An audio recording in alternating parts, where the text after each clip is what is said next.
Hey everyone, it's Wade Franson, and I am here in the studio with a guest who you will be very excited to meet. I can't believe how much I learned from Michael Stone in just the few minutes I chatted with him in preparation for the show. An amazing individual that hails from California, who has a depth of experience across a variety of faith traditions, using the lens of his own personal traumas, which have been substantial and diverse, as a springboard, a door, an opening to spiritual transformation. Welcome to the studio, Michael. Thanks, Wade. It's very good to be here. I'm looking forward to the show.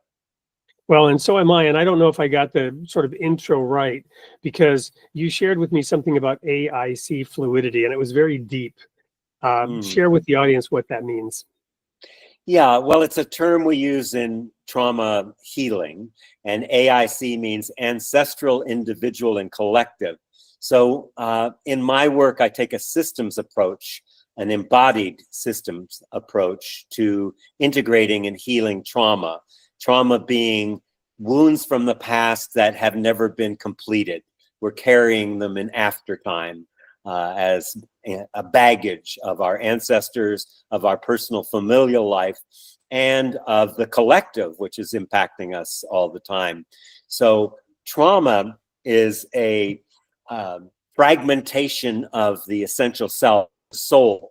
So part of our essence gets fragmented because the nervous system, in its amazing intelligence, has been evolving for hundreds of thousands of years to protect us in overwhelming situations. And so trauma healing is really about going into the body, feeling the feelings, the emotions, and making peace with those unintegrated experiences from the past, which allows us to have greater capacity to meet life, as well as support our soul in its own evolution towards wholeness, towards connection, towards ability to really let life move through me, as opposed to happening to me as a victim of life. And as you know, I'm a trauma poster child. I had a lot of early trauma, so I've had a lot of practice in the 80 years I've been around on the planet. Well, and the Bible reveals that Jesus learned obedience through the things he suffered. And my understanding of prophecy and where we're at right now in the evolution of human spirituality, human consciousness, we are at an inflection point where that emergent evolutionary capacity can deliver what is traditionally called the kingdom of God. But we've got to be working at it as we build these vibrant communities. What I want to ask you really next is, in this current state of affairs, Christianity is in crisis, partially, in my opinion, because of the conflict of ideology, philosophy around trauma, around relieving suffering.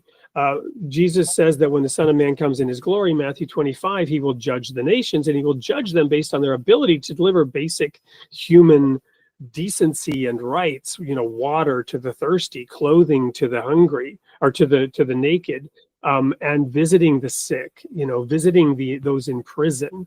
At the same time, challenge, stress, tests and trials are part of life, and always, in basic biology, a cell will die if it doesn't have some kind of stress. So how do we resolve that tension? You reminded me of Einstein's quote. I know you like quotes, that either everything is a miracle or nothing is a miracle. So for me, the spiritual path is it's all a miracle. And trauma is a fragmentation of our soul, of our self. And what happens is that in an overwhelming situation, our essence gets shattered and ends up in the body as either tension or numbness. And most of us, we say, oh, I want to get rid of this fear. I want to get rid of this feeling that I'm not enough, that I'm not good enough. All of these things that hold us back in life for fully expressing ourselves. And we say, I want to get rid of that. But we've already suppressed it in our in the time when it happened. So we're suppressing suppressed parts, and it doesn't work. It doesn't heal trauma. That's why talk therapy doesn't work to heal trauma. You have to go to the body, you have to go to the emotions and rehabilitate our ability to fully feel life. And so trauma integration work is really not pushing something away or getting rid of something. It's not a pathology or a disease. It's an amazing intelligence.